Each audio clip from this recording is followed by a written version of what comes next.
পার্টির চেতনায় তার একটা বস্তুনিষ্ঠ মূল্যায়ন হওয়া উচিত।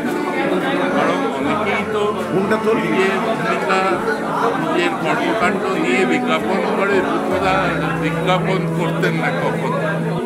সেটা সমসাময়িক যারা বিশ্লেষক আছেন, ঐতিহাসিক আছেন, তাদের বস্তুনিষ্ঠতা বিশ্লেষণ করা দরকার।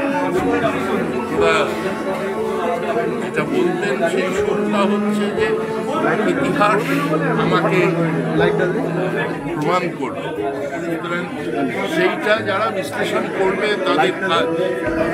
আমাদের দিক থেকে সেটা বলার প্রশ্ন নেই। বুদ্ধবাবু 2006 সালে আমি বিধায়ক হয়েছিলাম। বুদ্ধবাবু দ্বিতীয়বারের জন্য মুখ্যমন্ত্রী হয়েছিলেন। দ্বিতীয়বার ঠিক নয়, তৃতীয়বারের জন্য।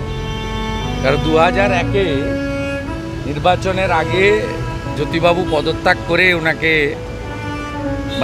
দায়িত্ব দিয়েছিলেন। পরে 1-এ জিতেছিল এবং 1-এর পরে 2-এও 235 আসন নিয়ে বামফ্রন্ট ক্ষমতায় এসেছিল। আমি সেই সময় বিধায়ক হিসেবে এখানে নির্বাচিত হই। আমি দূর থেকে বুদ্ধবাবুকে দেখতাম, তার বক্তব্য শুনতাম এবং বুদ্ধবাবু 2007 সালের 7ই জানুয়ারির পরে মহাকরণে তার আত্মসহায়কের মাধ্যমে আত্মসহায়ক ধরিয়ে দিতেন। আমার সঙ্গে অনেকবার টেলিফোনেও কথা বলেছেন রিগার্ডিং নন্দীগ্রাম এবং তার আগে হরিপুর পরমাণু বিদ্যুৎ কেন্দ্র বিরোধী আন্দোলনের বিষয়ে অ্যাজ এ মুখ্যমন্ত্রী, অ্যাজ এ পাবলিক রিপ্রেজেন্টেটিভ হিসেবে কথা তিনি আমার সঙ্গে বলেছেন। তো আমার সঙ্গে ফেস টু ফেস কথা আমার পিতৃদেবের সঙ্গে অনেক আগে থেকেই হতো, বিধানসভায় হতো। তো আমার সঙ্গে কথা ওনার রয়েছে প্রথম 2007 সালের 12ই মার্চ রাজ্যপালের ভাষণের উপরে বক্তৃতা ছিল এবং সেখানে আমাকে তৎকালীন আমার দলের পক্ষ থেকে বলার সুযোগ দেওয়া হয়েছিল 20 মিনিট। তা আমার বক্তব্য উনি সেদিন হাউসে এসে শুনেছিলেন। সাধারণত মুখ্যমন্ত্রী বা লিডার অফ দি হাউস তিনি লিডার অফ অপোজিশনের স্পিচ শোনেন এবং রিপ্লাই দেন। কিন্তু প্রথম তিনি সেদিন শুনেছিলেন, কেন শুনেছিলেন আমি জানি না। আমার বক্তব্য শেষ হওয়ার পরে মাননীয় বুদ্ধদেব বাবু আমাকে হাত পিছে ডেকেছিলেন, হাত দিয়ে, এবং অনারেবল স্পিকার তখন ছিলেন প্রয়াত হাসিম আব্দুল হালিম। তিনি আমাকে মার্শালকে পাঠিয়ে বললেন, মাননীয় মুখ্যমন্ত্রী আপনার সঙ্গে কথা বলতে চান।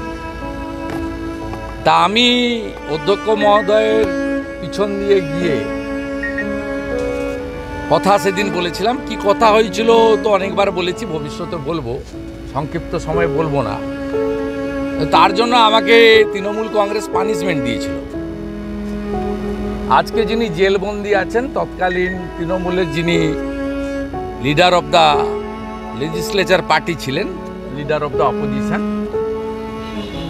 সেই 30 সদস্য বিশিষ্ট তৃণমূল বিধায়ক দলের যিনি নেতা ছিলেন পার্থ চ্যাটার্জি। এই কারণে পার্থ চ্যাটার্জি বললাম, কারণ তখন উনি ডক্টরেট হননি, পরে ভুয়া ডক্টরেট করেছেন। তখন পার্থ চ্যাটার্জি নাম ছিল। সেই পার্থ চ্যাটার্জির কাছে নির্দেশ এসেছিল আমাকে যাতে আর বলতে না দেওয়া হয়। এবং 2007-এর 12ই মার্চ থেকে তৃণমূল কংগ্রেস অলিখিতভাবে 2009-এ আমি বিধানসভা থেকে পদত্যাগ না করা পর্যন্ত, আমি এমপি হয়ে গেলাম 1,73,000 ভোটে, তার আগে পর্যন্ত আমাকে আর কোনো সেশনে তৃণমূল কংগ্রেস বক্তার তালিকায় রাখত না। আমার অপরাধ একটাই ছিল যে আমি